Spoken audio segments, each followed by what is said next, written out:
सुनिए, मैं आपको एक ऐसे गांव की कहानी बताने वाला हूं जहां हर किसी ने कदम रखने की हिम्मत नहीं की। इस गांव का नाम है मल्हनपुर। शायद आपने इसके बारे में कभी नहीं सुना होगा, और शायद आप सुन भी लें तो दिल ही डर जाएगा।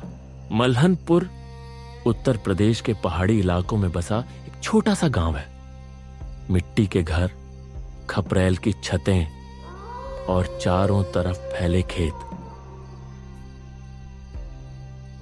बाहर से सब कुछ सामान्य लगता है, लेकिन इस गांव पर एक भयानक श्राप है।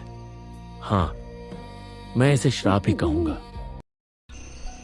गांव के बुजुर्ग कहते हैं, हर साल अमावस्या की आखिरी रात, जब आसमान में चांद का नामो निशान नहीं होता, उस रात गांव पर एक अजीब अंधेरा उतरता है।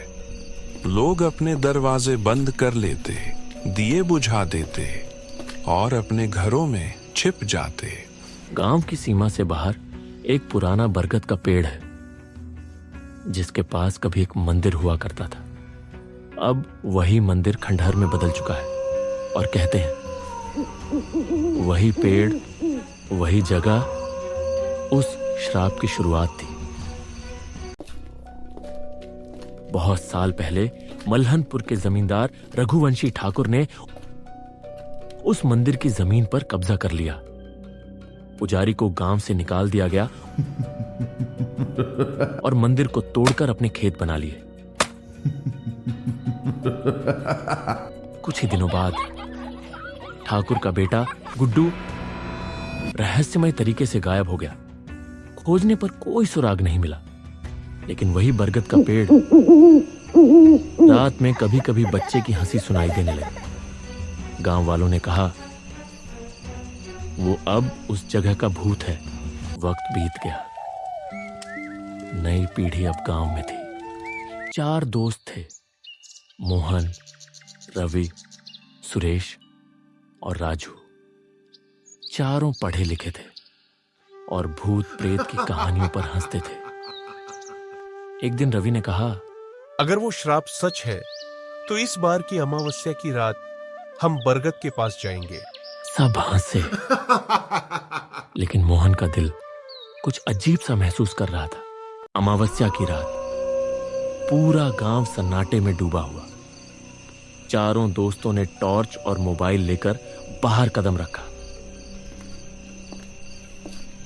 हवा ठंडी, पेड़ों की डालियां सरसराहट कर रही थी। बरगद का पेड़ ऊंचा चौड़ा और भयावह, और आसपास सिर्फ सन्नाटा। राजू ने कहा, चलो वीडियो बनाते हैं, अगर भूत मिलेगा तो वायरल हो जाएगा। बाकी 3 हंस पड़े। लेकिन मैं आपको बताता हूं, वे जो देखेंगे उन्होंने शायद कभी सपना भी नहीं देखा होगा। जैसे ही रवि ने कैमरा ऑन किया, पेड़ के पीछे से घुंघरुओं की हल्की आवाज आई। चारों ठिठक गए।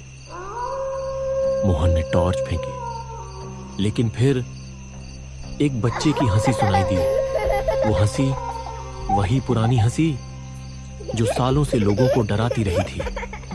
राजू बोला, ये कौन है? चारों पीछे हटे। सुरेश का टॉर्च गिरा और वही बच्चा, गोरा, 8 साल का, लाल चमकती आंखों के साथ दिखाई दिया। वो बोला, क्या तुम लोग मुझसे खेलने आए हो?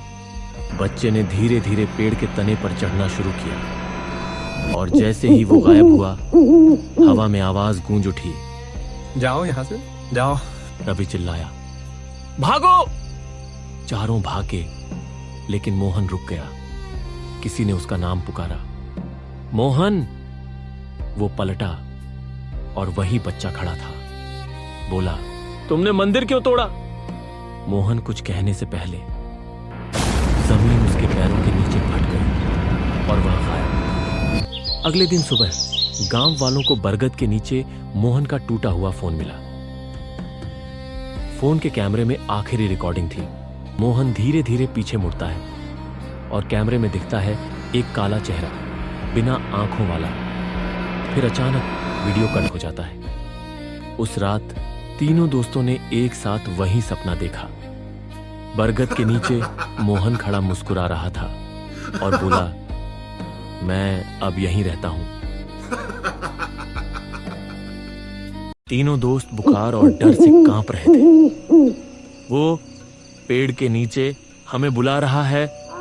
गांव वालों ने उन्हें रोकने की कोशिश की, लेकिन रात आते ही सभी दिए अपने आप बुझने लगे, हवा में मिट्टी उड़ने लगी और कुत्ते जोर जोर से भौंकने लगे। तीनों दोस्त भागकर सीधे बरगद की ओर गए और देखा वही लाल आंखों वाला बच्चा आसमान में बिजली चल रही और फिर सब कुछ अंधेरे में डूब गया। सुबह जब गांव वालों ने पेड़ के पास देखा, तीनों दोस्त गायब। मोहन का कोई निशान नहीं, लेकिन पेड़ पर 4 नए हाथों के निशान, जैसे कोई अंदर से हथेली दबा गया हो। गांव के बुजुर्ग कहते हैं, श्राप अब भी जिंदा है। जो भी उस रात बाहर निकले लौट कर नहीं आए। और आज भी मल्हनपुर में कोई अमावस्या की रात बाहर नहीं निकलता, क्योंकि वो बच्चा अब पेड़ नहीं छोड़ता और शायद अब वह मल्हनपुर ही बन गया है।